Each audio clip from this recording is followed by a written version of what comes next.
सारी आपकी history educator और हम पढ़ रहे हैं मॉडर्न इंडियन हिस्ट्री, जिसमें हम स्पेसिफिकली डील कर रहे हैं brief history of modern India. हम अभी हमारे चैप्टर 3 पर हैं और ये वीडियो इस चैप्टर का पार्ट 10 होगा। हाँ, मैं जानती हूँ कि part 10 it's a bit too much, but इस चैप्टर में इतने इंपॉर्टेंट पॉइंट्स हैं कि हम किसी को भी इग्नोर नहीं कर सकते। As you all are aware, we are doing advent of the Europeans in India. हमारे पिछले वीडियो में हमने देखा कि कैसे इन सभी यूरोपियन पावर्स में ब्रिटिशर्स को एक अपर हैंड था, and we have also learn कि वो क्या एडवांटेजेस थे जिसकी वजह से ब्रिटिशर्स सो इजीली कॉन्कर कर जाते हैं सभी यूरोपियन ताकतों पर और इंडिया में उभरते हैं as the one solid imperial lord. हमने देखा कि कैसे उनकी stability of politics and crown in England उन्हें मदद करती है, साथ ही साथ उनकी सुप्रीम नेवी या फिर उनका डेट मार्केट, या हमने ये भी देखा कि कैसे उनके गवर्नर जनरल की फुर्ती और उनके स्ट्रैटेजीज की वजह से इंडिया में वो अपना दबदबा बरकरार रखते हैं और उस चीज़ में वो कामयाब हो जाते हैं कि कैसे इवेंचुअली और यूरोपियन पावर्स को इंडिया से निकाला जाता है। All of that we have already seen. So let's move ahead with our today's video.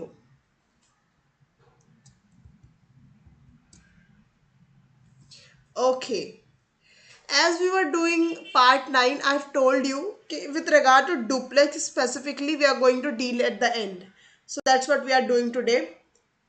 Who is duplex, by the way? He is a French governor. Yes. Let's learn about it. His full name was Joseph Francis Duplex. He was born in 1697 and he was the son of a wealthy farmer general of Texas and director general of the Company of Indies. That means ये एक noble aristocratic wealthy family से belong करते हैं. We are talking about Duplex. इनको एक high position मिलती है पौंडीचेरी में अराउंड 1720 एंड उन पर ये लांछन लगाया जाता है। एलिजिडली ये कहा जाता है कि उनके फादर के दबाव की वजह से, उनके फादर के इन्फ्लुएंस की वजह से he has got the position. People you going to say कि he is not worthy enough, लेकिन उनके फादर के कॉन्टैक्ट्स की वजह से he has got the position. लेकिन पौंडीचेरी में हम देखेंगे कि उन्होंने बहुत ज़्यादा पैसा कमाया प्राइवेट ट्रेड से। अभी यहाँ पे हमें ये टर्म समझने की ज़रूरत है कि प्राइवेट ट्रेड क्या होती है और कंपनी की ट्रेड क्या होती है। सो सी फॉर एग्जाम्पल, अगर हम east India Company of France की बात करें तो उसके ज़रिए जो ट्रेड हो रहा है वो कंपनी का ट्रेड है, लेकिन हम देखेंगे कि बहुत सारे जो ऑफिशियल्स होंगे इस कंपनी के भी, वो यहाँ पर काम करते करते साइड में अपनी ट्रेडिंग भी करेंगे और ये बाज़ औक़ात गलत ही होता था।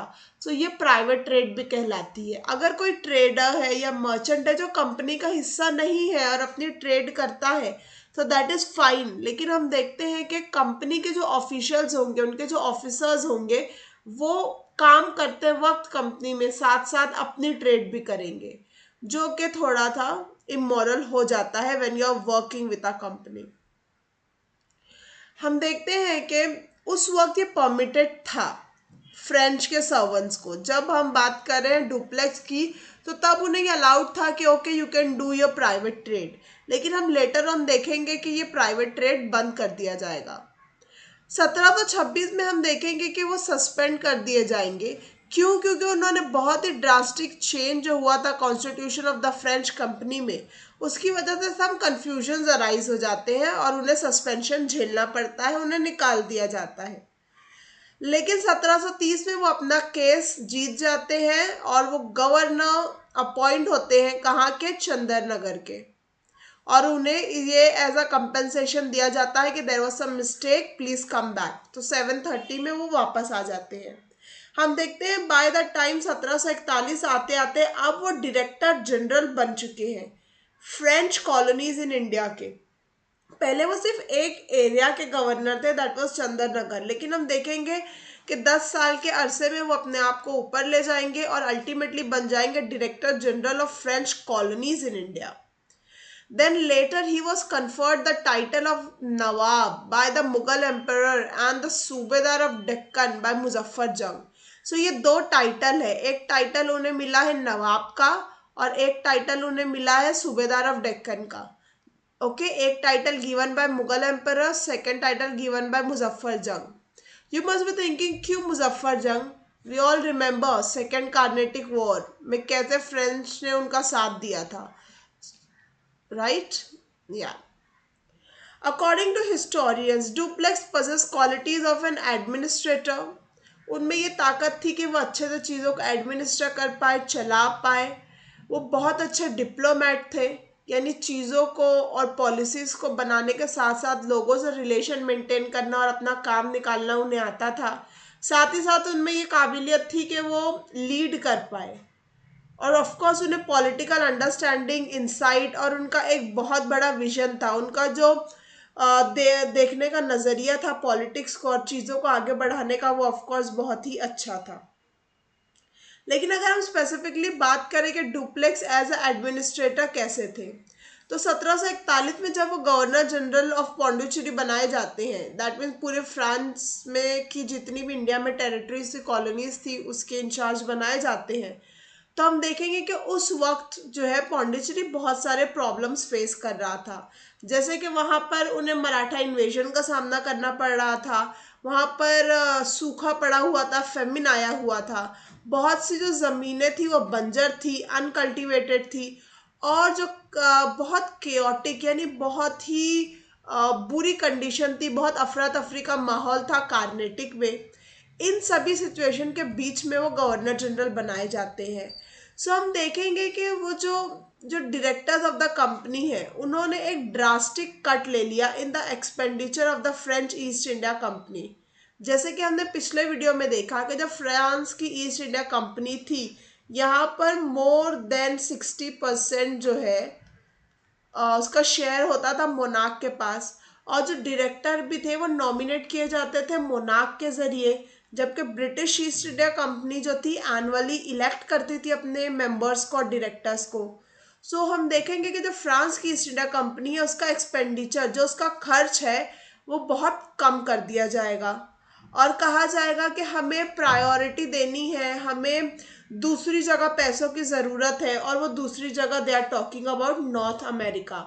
हमने देखा है कि कैसे ब्रिटेन और फ्रांस के दरमियान नॉर्थ अमेरिका में ओहायो वैली में टसल होगा, और कैसे एक वक्त ऐसा भी आएगा जब ब्रिटिशर्स वो कब्जा कर लेंगे, लेकिन इवेंचुअली ट्रीटी हो साइन होने के बाद, पीस ट्रीटी के बाद उन्हें वापस मिल जाएगी।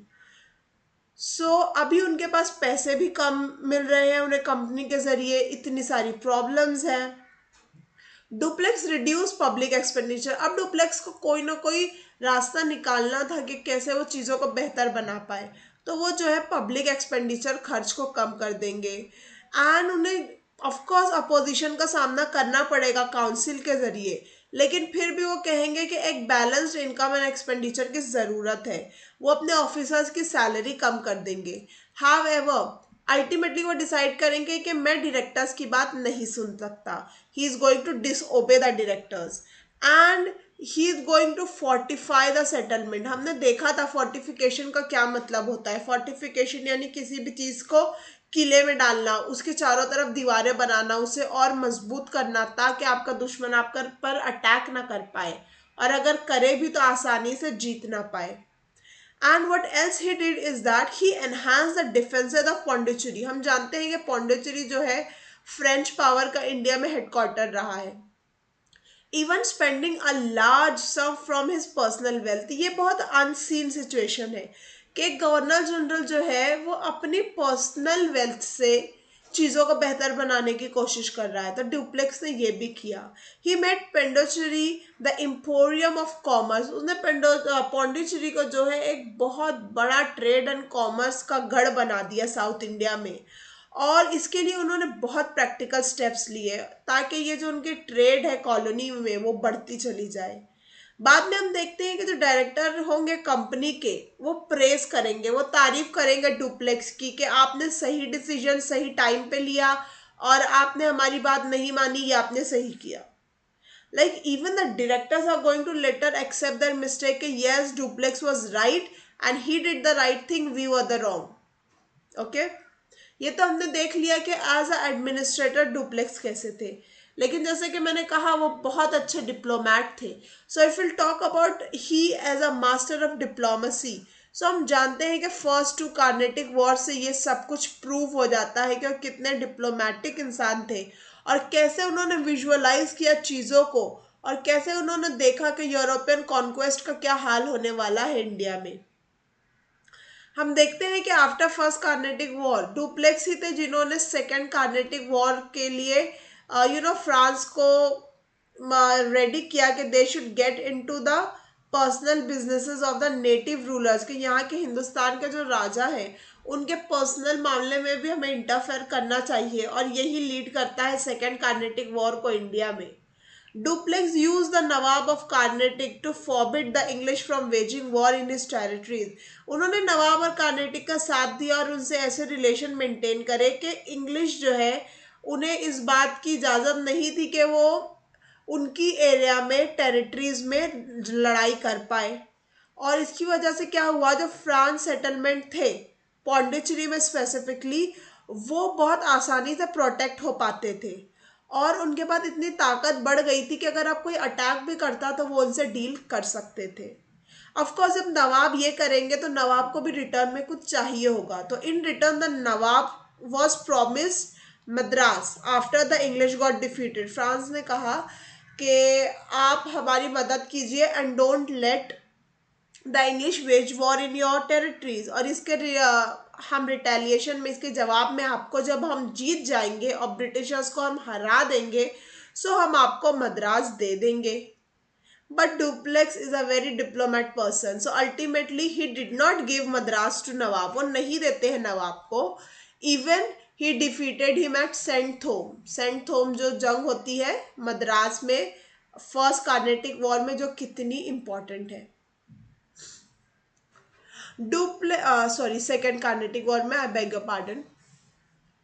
Duplex convinced admiral La Bourdonnais, जो उनकी नेवी के एडमिरल थे, कि आप अपने जो प्रोमिसेस आपने इंग्लिश के साथ किए हैं आप उन्हें ब्रेक कर दो. उन्होंने कहा कि हिस्ट्री इस बात की गवाह है कि सर्टन सिचुएशन में, सर्टन सर्कमस्टांसेस में हम जो प्रॉमिस करते हैं, जो ट्रीटीज करते हैं, उन पर अमल करना ज़रूरी नहीं होता है, वो बाइंडिंग नहीं होता है. उन्होंने ये भी कहा कि आपकी पोजीशन जो as a position of governor general जो है वो सुपीरियर होती है कमांडर से. दैट मीन्स डुप्लेक्स सेड कि मैं आपसे ऊंची पोजीशन पे हूँ तो आप मुझसे ज़्यादा सवाल भी नहीं कर सकते. And later on he said that कि जो इंग्लिश है वो अल्ट्रा वायर्स है, दैट मीन्स वो हमारे सबसे बड़े दुश्मन है. तो ज़रूरी नहीं है कि आपने जो प्रॉमिस किया है ब्रिटिशर्स के साथ, जो ट्रीटी साइन की है, उस पर अमल किया जाए. He was able to convince the subordinate. Of course जो एडमिरल थे उनके सबॉर्डिनेट थे कि वो जो भी कहेंगे उन्हें कहा जाए, किया जाए. हाँ, वो अनएथिकल हो सकते हैं, दैट मीन्स चीज़ें गलत हो सकती हैं देखने पर पहली नज़रिए में, बट उन्होंने कहा कि यही बेस्ट है हमारे नेशन के लिए, यही बेस्ट है फ्रांस के लिए. तो आपको अपने देश का सोचना है और ये सही लगे या गलत, मैं जो आपको कह रहा हूँ वो करना पड़ेगा. So this was duplex diplomacy, के वो अपने सबॉर्डिनेट को भी कैसे मैनिपुलेट करते थे. डुप्लेक्स ही थे वो पहले यूरोपियन जिन्होंने इंटरफेयर किया इंटरनल पॉलिटिक्स में इंडिया के रूलर्स की, जो हम सेकेंड कार्नेटिक वॉर में देखते हैं. उन्होंने किस तरह मुजफ्फर जंग को सपोर्ट किया हैदराबाद में और चंदा साहब को सपोर्ट किया कार्नेटिक में. और हम देखते हैं कि उनके जो कैंडिडेट है सक्सेसफुल भी होते हैं और इसके रिजल्ट में उन्हें क्या मिलता है, उन्हें बहुत बड़े बड़े कंसेशंस मिलते हैं फ्रांस के ट्रेड को, और डुप्लेक्स को इससे बहुत फ़ायदा होता है. इनफैक्ट अगर हम कहें कि कौन है originator practice of subsidiary alliance का इंडिया में, सो डेफिनेटली वो डुप्लेक्स का नाम यहाँ पर आएगा, क्योंकि वही थे ना जिन्होंने फ्रेंच आर्मी हैदराबाद के एक्सपेंड पर खड़ी कर दी और उन्हें एक सूबेदार का दर्जा भी मिल गया. Right. So all the subsidiary alliance later on हम ब्रिटिश इंडिया में देखेंगे, समझेंगे कि क्या थी ये पॉलिसी और क्या था ये अलायंस. लेकिन उसके ओरिजिनेटर, उसका शुरू करने वाला अगर कोई कहला सकता है तो ऑफकोर्स वो डुप्लेक्स ही होंगे. लेकिन सवाल ये पैदा होता है कि अगर वो इतने अच्छे डिप्लोमेट थे, इतने अच्छे एडमिनिस्ट्रेटर थे, तो ऐसा क्या हो गया कि वो फेल हो गए. Why Dupleix failed in India. So जैसे कि हमने देखा कि 1754 में रिकॉल कर लिए गए थे, बुला दिए गए थे. क्यों? क्योंकि जो सेकंड कार्नेटिक वॉर थी उसमें इनिशियल शुरू में डिफीट हो गई थी फ्रेंच आर्मी की, जैसे चंदा साहब को एग्जीक्यूट कर दिया गया था आर्कोट में, और तिरुचिरापल्ली को भी कैसे डाइवर्जेंट पॉलिसी के जरिए रॉबर्ट क्लाइव ने लोगों को आर्कट भेज दिया था। All of that was happening second Carnatic war के स्टार्टिंग में, और उन्हें कितना हैवी कॉस्ट पड़ा था, यानी कितना उन्हें ये सारी चीज़ें महंगी पड़ी थी। सो इसकी वजह से कंपनी ने कहा कि डुप्लेक्स का जो पॉलिटिकल डिसीजन है उसकी वजह से कंपनी को नुकसान हो रहा है और उन्हें अपनी पोजीशन से बुला लेना चाहिए। लेकिन बहुत सारे जो हिस्टोरियंस है, इतिहासकार है, वो कहते हैं कि historians have called the recall of Dupleix by the director as a blunder. वो कहते हैं ये इतनी बड़ी मिस्टेक थी जो फ्रेंच की ईस्ट इंडिया कंपनी ने की, और दैट वाज कि वापस बुला लिया गया डुप्लेक्स को, क्योंकि a result of a compromise between France and England over issues in America. देखो, जैसे कि मैंने आपको पहले ही कहा है कि जो कुछ भी इंडिया में फ्रांस और इंग्लैंड के बीच में होगा वो सिर्फ यहाँ नहीं हो रहा है, हर चीज जो है वो डबल लाइन में चल रही है, और एक पार्ट चलेगा यूरोप में, वेस्ट में। और अगर हम यूरोप और सॉरी हम अगर ब्रिटेन और फ्रांस की बात करें तो नॉर्थ अमेरिका हमेशा इसमें होगा। सो वहां पर हालात बेहतर करने के लिए यहाँ पर कॉम्प्रोमाइज हो जाता है। लेकिन there was some weakness in Dupleix also. हम ऐसा नहीं कह सकते कि समवन इज सो परफेक्ट कि सारी गलती जो है डायरेक्टर्स की थी and Dupleix was so good. नहीं, there was some weaknesses also. क्या थी? So Dupleix suffered from an over sanguine temperament. उनका जो टेम्परामेंट था वो ऐसा था कि वो बहुत जल्दी बहुत ज़्यादा चीज़ की होप करने लगते थे। हम जानते हैं कि कोई भी चीज़ डायरेक्टली नहीं मिलती है, for everything we have to go step by step. But ये जो टेम्परामेंट था डुप्लेक्स का कि हर चीज़ को बहुत जल्दी और बहुत ज़्यादा की होप करना, इसकी वजह से क्या होता था कि उस क्रिटिकल सिचुएशन में जहाँ पर एडवांटेज ले सकते थे वहाँ पर भी गवा देते थे उनकी सोच की वजह से। सेकेंड ये थी कि जो डुप्लेक्स के पियर्स थे, यानी जो उनके साथी थे, जो उनके लोग थे, वो उन्हें पसंद नहीं करते थे क्योंकि वो बहुत ऑटोक्रेटिक थे। दैट मीन बहुत डिक्टेटरशिप करते थे, किसी और की नहीं सुनते थे। और उनका जो ये ऑटोक्रेटिक बिहेवियर था, यानी सिर्फ डिसीजन देने वाला बिहेवियर, लोगों को कमांड देने वाला, ये एट ओकेजन हम देखते हैं कि झगड़े का बायस बनता है। बहुत कॉरल्स होंगे उनकी खुद की ही टीम में। एंड जो एक बहुत बड़ी वीकनेस है डुप्लेक्स की थी, वो he was not a man of action. मतलब वो प्लान बहुत अच्छा करेंगे कि ये कंपेन है, हमें ऐसे करना है, this is going to be done like that, लेकिन वो कभी भी खुद बैटल फील्ड में नहीं उतरते थे। ही इज गोइंग टू से ठीक है, मैंने डायरेक्शन दे दिया, अभी लेफ्टिनेंट को ऐसे करना है, एडमिरल को ऐसा करना है। He is never going to say ठीक है मैं ही जंग करूंगा, जंग के मैदान में मैं उतरूंगा, मैं लीड करने वाला हूं। Duplex never did that. लेकिन हम देखेंगे ब्रिटिशर्स में लॉरेंस और रॉबर्ट क्लाइव जो होंगे, ये खुद अपनी आर्मी को लीड करेंगे, खुद बैटल फील्ड में उतरेंगे। ऑफ कोर्स इसकी वजह से उनकी आर्मी का मोरल बहुत हाई होगा, और इंसान जिसने चीजें प्लान की है अगर वही उससे करेगा भी तो बेटर वर्कआउट होगी, रादर देन आप किसी थर्ड पर्सन को कहे कि आपको ऐसा करना है।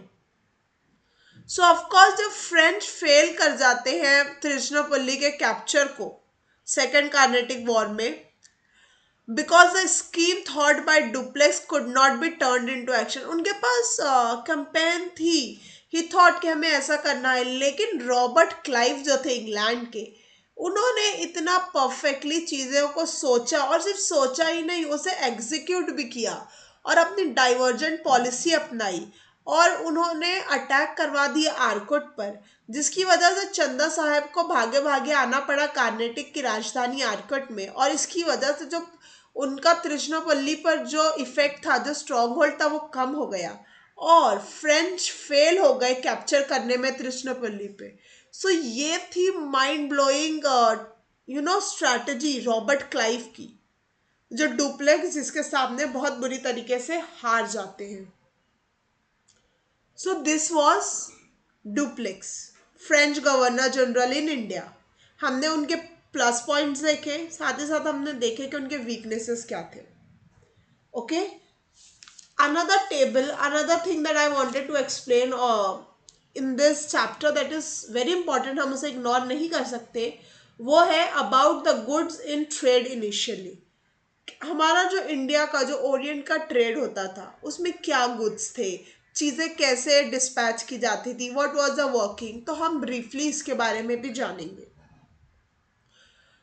हमें ये बहुत सारे यूरोपियन ट्रैवलर्स के अकाउंट के ज़रिए, ट्रेडर्स के ज़रिए ये पता चलता है कि जो हमारे पोर्ट टाउन्स थे, जैसे कि सूरत जो कि गुजरात में है, ये हमें बहुत ही ज़्यादा डिटेल्स देते हैं और बहुत ही हर स्टेप के बारे में बताते हैं कि कैसे फैब्रिक कलेक्टिवली बनते थे और कैसे उन सभी चीज़ों को, उन फैब्रिक्स को इंडियन कहा जाता था.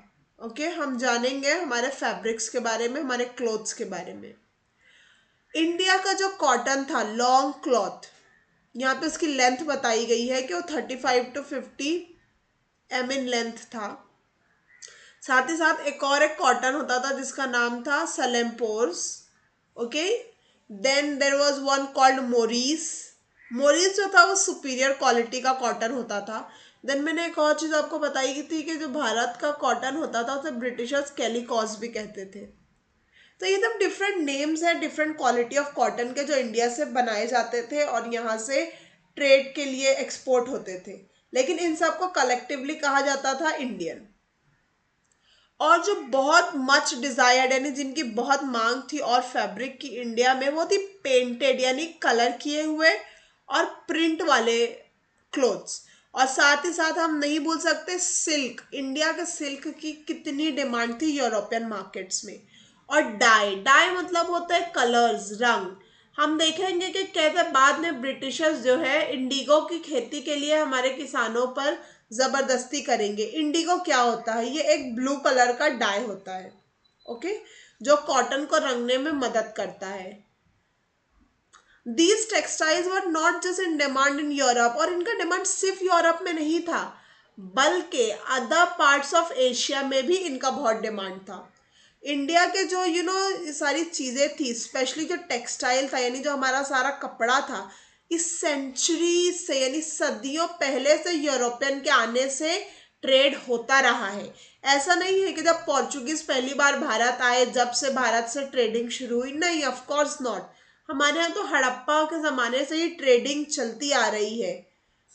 हम देखेंगे कि जो चाइना, जापान या फिर इंडोनेशिया के आर्चिपेलागो है, आइलैंड्स है इंडोनेशिया के, सब जगह इंडिया के कॉटन को बहुत ही पॉपुलर समझा जाता था, बहुत ही उनकी डिमांड थी.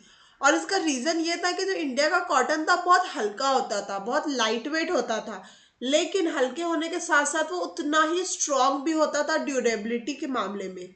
तो दैट वाज समथिंग जिसकी वजह से उसकी बहुत ज़्यादा डिमांड थी. लेकिन हम जब देखते हैं कि डच, इंग्लिश या फ्रेंच आते हैं, मटेरियल्स अक्वायर करते हैं इंडिया में, तो देखेंगे हम इट वाज नॉट ओनली कि वो सिर्फ अपनी होम कंट्री यानी सिर्फ वो यूरोप के लिए यहाँ से माल नहीं लेकर जाएंगे, बल्कि वो ट्रेड करेंगे मलाक्का, जावा, इन एरियाज में भी जहाँ पर वो स्पाइस की ट्रेड के लिए जाया करते थे. तो हम देखेंगे कि वो इंडिया के कॉटन्स लेकर मलाक्का और जावा जाएंगे, और अगर उन्हें वहां से स्पाइसेस खरीदने हैं तो वो इंडिया के कपड़े के एक्सचेंज में भी खरीदेंगे. और बाय द 18th सेंचुरी हम देखते हैं कि French had coloured a pattern handkerchief. एक तरीके का रुमाल होता था जो पैटर्न वाला होता था और वो वीव किया जाता था यानी बुना हुआ होता था बहुत अच्छी तरीके से, और इसकी बहुत ज़्यादा डिमांड थी आइलैंड मार्केट्स में. सो बी इट जावा के आइलैंड्स हो या फिर इंडोनेशिया के जो आर्चिपेलागोस थे, इन सब जगह जो है हैंकरचीफ जो एक स्पेसिफिक पैटर्न का होता था इंडिया में बुना जाता था, उसकी बहुत ज़्यादा डिमांड थी.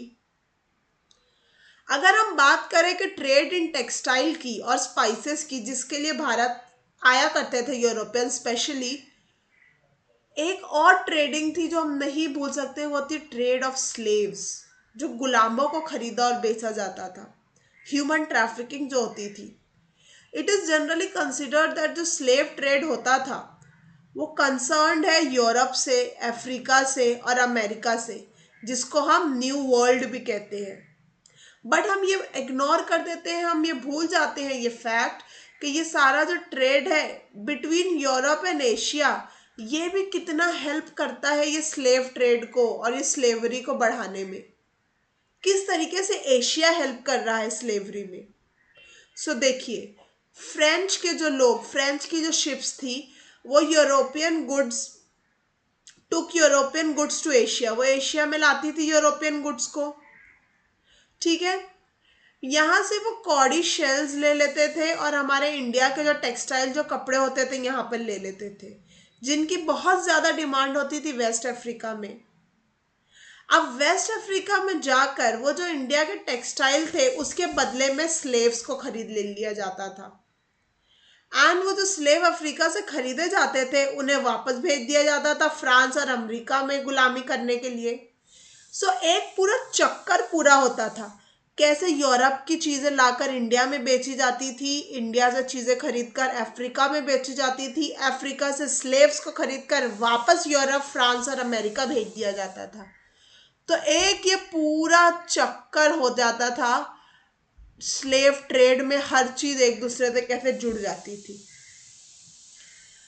इसीलिए हिस्टोरियंस कहते हैं कि द सर्कल वॉज कंप्लीटेड।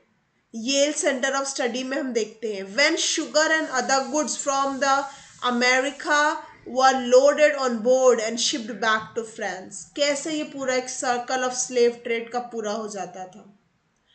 अगर हम स्पेसिफिकली बात करें फ्रेंच ईस्ट इंडिया कंपनी की, जब उसने इंडिया में ट्रेडिंग स्टार्ट की तो they entered already well established market में। ऐसा नहीं था कि फ्रांस आएंगे और मार्केट स्टैब्लिश करेंगे, नहीं, इंडिया का जो मार्केट था वो बहुत स्टैब्लिश था। यहाँ के जो सिस्टम थे बहुत ही कॉम्प्लेक्स इकोनॉमिक सिस्टम पे हम चलते थे। हमारे यहाँ जो गिल्ड सिस्टम था, जो हुंडी थी, जो हिसाब से चीज़ें बनी करी जाती थी, वो बहुत ही स्पेसिफिक थी। और ये जो इंट्रिकेट, ये जो बारीक नेटवर्क था हमारा प्रोडक्शन का, निगोशिएट करने का, दाम लगाने का, डिलीवरी हम कैसे करेंगे और कैसे हम हमारे प्रोडक्ट को डिस्ट्रीब्यूट करेंगे, बड़ी बड़ी जो कमर्शियल की गो फ्लीट्स है कैसे हम उसे भरेंगे, और कैसे समंदर किनारे हमारा ये बिजनेस पोर्ट मरपोर्ट टाउन पर चलेगा, कैसे हमारे हिंटरलैंड्स बनाए जाएंगे, ये सब कुछ चलाया जाता था हमारे इंडियन मर्चेंट्स के ज़रिए, हमारे जो भारतीय ताजिर होते थे उनके ज़रिए। हमारे जो बुनकर होते थे या फिर जो मर्चेंट्स होते थे ये बहुत ही इंट्रिकेटली काम करते थे। और ये हमारे ओवरलैंड फ्रीट ऑपरेटर्स होते थे। फ्रीट क्या होता है? जब हम समंदर के रास्ते से कोई चीज़ की ट्रेडिंग करते हैं तो जो चीज़ हम उस पर लोड करते हैं तो वो जो बड़े तादाद में होता है, तो दैट इज़ कॉल्ड फ्रेट। सो जो ओवरलैंड फ्रीट, यानी जैसे अगर कोई चीज़ बनाई गई है फॉर एग्जांपल यूपी में और उसे सूरत के पोर्ट से भेजनी है, तो वो जो रास्ता तय कर कर आएगा वो सबको भी हम बहुत अच्छे से मेंटेन करते थे। हमारे यहाँ जो ब्रोकर्स होते थे, जो मिडल मैन होते थे, ये सब जो है एक्सपोर्टर्स के साथ मिलकर और जिनकी शिप होती थी उनके साथ अच्छे से ट्यूनिंग बनाकर सब कुछ होता था। हम देख सकते हैं कि इस एक पैराग्राफ में ही हमने कितने डिफरेंट लोगों के बारे में बात की और हमने देखा कि जो पूरा सिस्टम ऑफ ट्रेड था इंडिया में कितना वेल मैनेज था यूरोपियंस के आने से पहले से ही, और कैसे हर कोई अपना काम करता था और ट्रेडिंग बहुत ही अच्छी तरीके से हो रही थी। जो एजेंट्स भी थे वो निगोशिएट करते थे लोकल स्टेट ऑफिशियल्स के साथ ताकि उन्हें ज़्यादा से ज़्यादा आसानियाँ मिल सके, कमर्शियल प्रिविलेजेस मिल सके। जो यूरोपियन ट्रेडर्स थे उन्हें ये सब कुछ सीखना पड़ा क्योंकि ये भारतीय तरीके थे चीज़ों को डील करने के, हमारे ट्रेडिंग के तरीके थे। सो उन्हें ये सब कुछ सीखना पड़ा क्योंकि ये सब वेल स्टैब्लिश था और ये प्रैक्टिसेस जो है वो कोलैबोरेट करेंगे। अब वो जब आएंगे भारत में तो अपनी पॉलिसीज़ भी लाएंगे, अपने तरीके भी लाएंगे। सो हम देखते हैं कि उनके जो तरीके होंगे वो हमारे इंडिजिनस, हमारे देसी तरीके में अच्छी तरीके से घुल मिल जाएंगे, कोलैबोरेट हो जाएंगे। अगर हम फैक्ट्रीज की बात करें यूरोपियन की, ओके, जो ट्रेडिंग ग्रुप्स थे were to be found in practically the same places. At the peak of the Indian trade the demand for Indian goods exceeded the supply by weavers and other artisan. एक वक्त ऐसा आ गया कि जो demand थी Indian goods की वो इतनी ज़्यादा थी कि हम उतना सप्लाई भी नहीं कर पाते थे। जो स्पेशली टेक्सटाइल की, कपड़ों की हम बात करें तो जो हमारे वीवर्स थे, जो हमारे बुनकर थे, उतना बुन नहीं पाते थे, हमारे आर्टिजन्स उतनी चीज़ें बना नहीं पाते थे जितनी की डिमांड थी उसकी वर्ल्ड मार्केट में। हमने देखा कि यूरोपियंस के आने से पहले भारत में जो ट्रेडिंग होती थी वहाँ पे ऐसी कोई बहुत राइवलरी नहीं थी, everyone was doing the thing. लेकिन एज द थ्री कंपनीज, किन थ्री कंपनीज की मैं बात कर रही हूँ, डच, इंग्लिश और फ्रेंच की, जब वो भारत आ जाते हैं वो बहुत ज़्यादा ही कॉम्पिटिटिव हो जाते हैं, वो एक दूसरे के साथ बहुत ज़्यादा कंपटीशन और अनहेल्दी कंपटीशन और राइवलरी में पड़ जाते हैं। लेकिन हम जानते हैं कि जो इंग्लिश थे उन्हें बहुत ज़्यादा एडवांटेज था, वो बेटर फंडेड थे, उनके पास पैसे ज़्यादा थे, वो जो थे बेटर कन्वर्जन थे लोकल बिजनेस और प्रैक्टिस और कस्टम में, वो बहुत जल्दी ही यहाँ की हमारे जो देसी चीज़ें और बिजनेस थी उसे समझ जाएंगे और ये उन्हें बहुत ही फ़ायदा देगा। साथ ही साथ वो बहुत ही एबल थे किस चीज़ में, अपने बिजनेस को एक्सपांड करने में, अपनी फैक्ट्री को ज़्यादा से ज़्यादा जगह पे बनाने में, और इतने बड़े बड़े वो इंडस्ट्रियल टाउन खड़े कर देंगे और सभी एरियाज को अपने जुरिस्डिक्शन में, अपने कब्जे में ले लेंगे कि किसी के पास कोई ऑप्शन ही नहीं बचेगा, वो उनसे compete कर ही नहीं पाएंगे। हम देखते हैं कि ग्रेजुअली ये सब जो स्ट्रॉन्ग कमर्शियल उनके टाइज होंगे, ये कैसे स्लो स्लो कमर्शियल सेंटर्स जो है पॉलिटिकल एनक्लेव यानी पॉलिटिक्स का गढ़ बन जाएंगे। और अल्टीमेटली हम देखेंगे कि इंग्लिश जो है वो एक्सपांड कर देंगे, और न सिर्फ एक्सपांड करेंगे, न सिर्फ बढ़ाएंगे, बल्कि मजबूत करेंगे, कंसोलिडेट कर देंगे अपनी पावर को और अपने कंट्रोल को all over India, right. So as we have already done, क्या रीजन है ब्रिटिशर्स के आगे बढ़ने के यूरोपियन पावर के मुकाबले?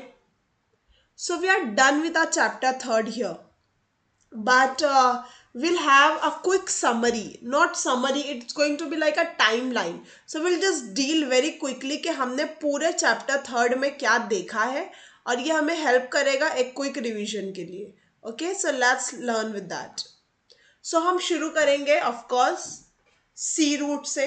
कहते शुरू होता है जो रेनासांस, नई चीज़ों की खोज की जो स्पिरिट थी 15 सेंचुरी में, जब वो यूरोप में आता है तो वो कैसे लोगों को नए रास्ते तलाश करने और समंदरी सफ़र पर निकलने के लिए इनकरेज करता है। देन विल सी के यूरोपियन में जो इकोनॉमिक्स है, जो उनकी इकोनॉमी है वो बहुत तेज़ी से बढ़ेगी, उनमें प्रॉस्पेरिटी बहुत आ जाएगी उनकी कम्युनिटी में, और जब पैसा बढ़ेगा तो उन्हें लग्जरी गुड की ज़रूरत पड़ेगी, और इन्हीं लग्जरी गुड के लिए वो आएंगे भारत में। कैसे? उनके यहाँ सप्लाई ऑफ मीट बढ़ेगा, और जब मीट का सप्लाई बढ़ेगा तो उससे लंबे समय तक अच्छा रखने के लिए उन्हें मसालों की ज़रूरत होगी, और वो आएंगे ओरिएंट में ट्रेड करने, और ओरिएंट में सबसे बड़ा सेंटर ऑफ ट्रेडिंग होगा इंडियन सब कॉन्टिनेंट।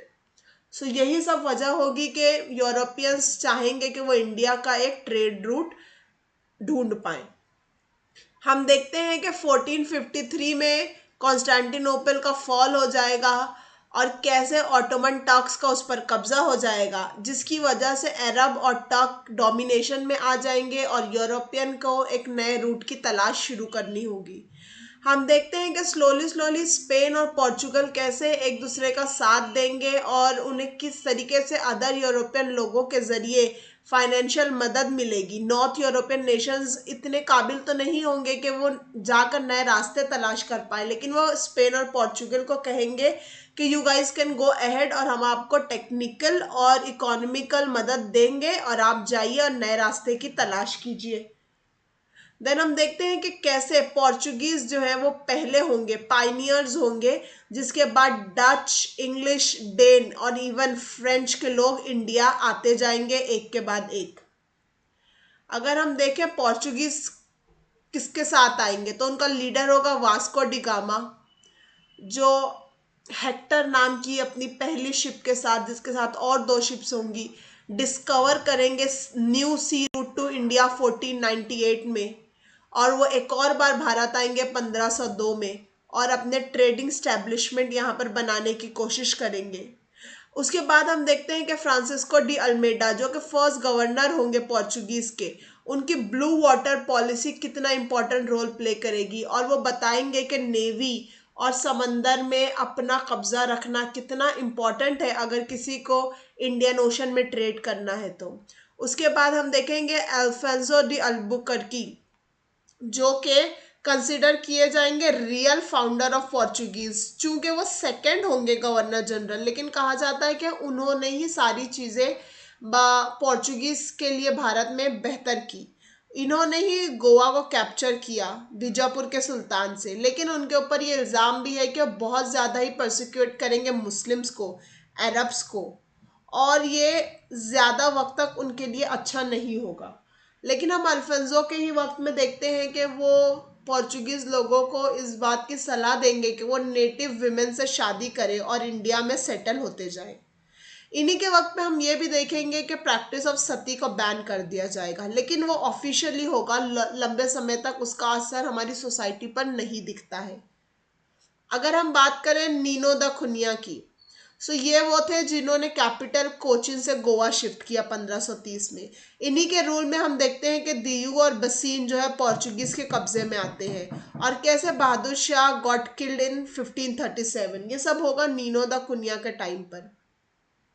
लेकिन अगर हम ब्रॉडली बात करें कि ऐसा क्या हो गया कि पोर्चुगीज की पावर डिक्लाइन हो जाएंगी इंडिया में, सो ऑफ कोर्स जब इजिप्ट और पर्शिया में और नॉर्थ इंडिया में स्ट्रॉन्ग नए रूलर्स आ जाएंगे तो पोर्चुगीज के कॉम्पिटिटर्स बढ़ जाएंगे, और उनके नेबर्स मराठास तो हमेशा से ही उन्हें एक टफ सिचुएशन देंगे ही। देन जो पॉलिटिकल फियर था उनकी क्रिश्चियन मिशनरी, उनकी जेजुइस मिशनरीज के जरिए, वो जो लोगों के कन्वर्ट करते थे, जो लोगों के रिलीजन्स बदलते थे, ये भी समाज में एक गलत इंप्रेशन और एक तरीके का डर फैला देगा पोर्चुगीज के खिलाफ। और ऑफ कोर्स इंग्लिश और डच का भारत में आना और उनके कमर्शियल एम्बिशन और उनके ख्वाब डेफिनेटली पोर्चुगीज के लिए मुसीबत बनकर आएंगे। उसके बाद उनकी कंपनी में जो करप्शन था और उनके एम्प्लॉयज़ में जो लालच थी और जितनी सेल्फिशनेस के जरिए वो पायरेसी करते थे और समंदर में लोगों को लूटते थे और रॉबरी करते थे, ये सब उनके खिलाफ जाएगा।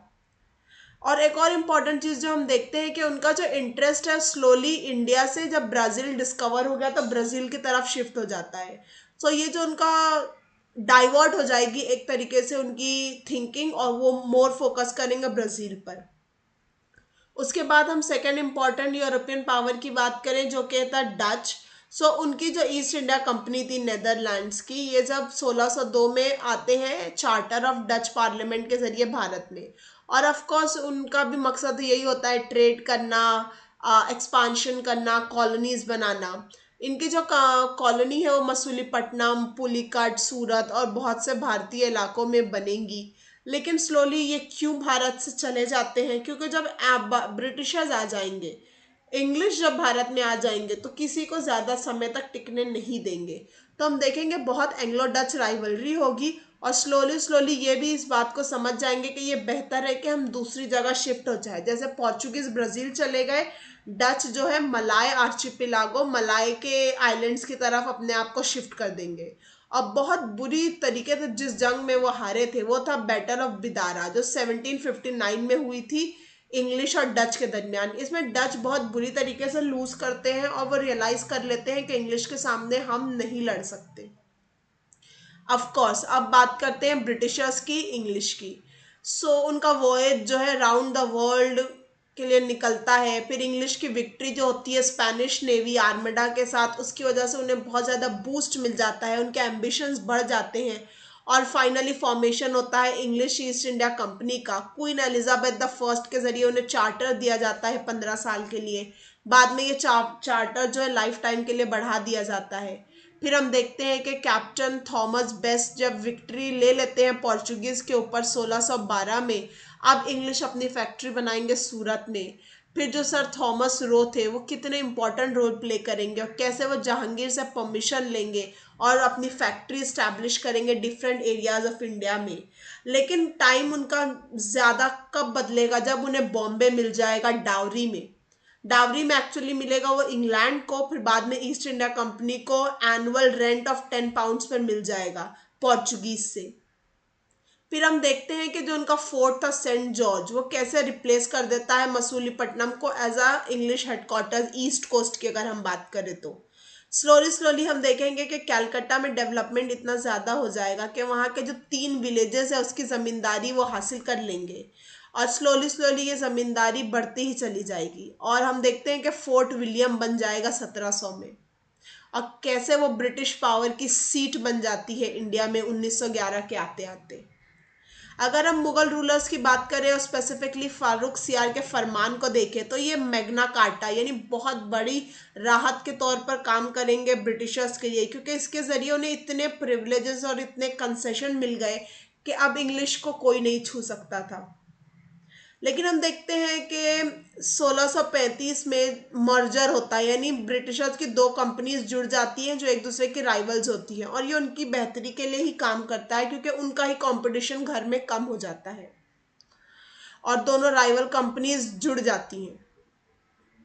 अगर दूसरे यूरोपियन पावर की बात करें जिसे देखा जाए तो सबसे बड़े राइवल्स ब्रिटिशर्स के इंडिया में थे जो थे फ्रांसी लोग, फ्रेंच। सो ये शुरू होता है कॉलबर्ट के जरिए जो कि लुई द 14 के टाइम पर इंडिया में आते हैं और ये स्थापना करते हैं कंपेन दिस इंडेस ओरिएंटल्स की, basically East India Company of France. इनके सेटलमेंट्स पौंडीचेरी से डेवलप होना शुरू करते हैं। Then different parts of India में भी ये अपनी टेरिटरीज को बढ़ाते हैं, फैक्ट्रीज बनाते हैं, हेडक्वार्टर्स बनाते हैं। लेकिन इनके लिए सबसे बुरा जो साबित होता है वो होता है एंग्लो फ्रेंच राइवलरी, और कैसे 3 कार्नेटिक वॉर में इन्हें ब्रिटेन के साथ इंडिया में लड़ना पड़ता है। और इनका यहाँ पर जो कॉजेज रहे इन सभी चीज़ों के वो बहुत वराइड रहे। वो साउथ इंडिया में तो होती थी बट रीज़न उसके यूरोप के भी होते थे। फिर उनकी 3 वॉर्स हम देखते हैं। फर्स्ट कार्नेटिक जो कि एक्स ला शपेल के ट्रीटी के जरिए सेटल होती है। देन सेकंड कार्नेटिक वॉर भी होती है। देन थर्ड कार्नेटिक वॉर होती है, फाइनली ट्रीटी ऑफ पेरिस के जरिए उसे भी एंड कर दिया जाता है। लेकिन इसके बाद ब्रिटिशर्स और फ्रांस दोनों समझ जाते हैं कि किसकी पावर यहाँ पर रहने वाली है, एंड फ्रेंच रियलाइज कि इट्स बेटर कि we do just are trading, और वो अपने पॉलिटिकल एम्बिशन भारत में छोड़ देते हैं। और हम जानते हैं कि क्या थे कॉजेज फ्रेंच फेलियर के इंडिया में। उनकी मिलिट्री इनएडिक्वेट थी, उन्हें फाइनेंशियल पावर उतनी नहीं थी जितनी ब्रिटिशर्स के पास थी। साथ ही साथ उनका जो इन्वॉल्वमेंट यूरोप में था वो हमेशा इंडिया में दर्शाता था। साथ ही साथ उनकी जो पॉलिसीज थी वो उतनी एडवांस नहीं थी जितनी ब्रिटिशर्स की थी। फिर उनका जो कमर्शियल इंसेंटिव था वो कम था और पॉलिटिकल उनके ड्रीम्स ज़्यादा थे। वो अपनी कमर्शियल सक्सेस को बहुत ज़्यादा इग्नोर कर रहे थे। फिर उसके बाद जो बेस था इंग्लिश कंपनी का वो किसी भी दूसरी यूरोपियन पावर का नहीं था। यही सारे रीजंस की वजह से हम देखते हैं कि फ्रेंच फेल हो जाएंगे।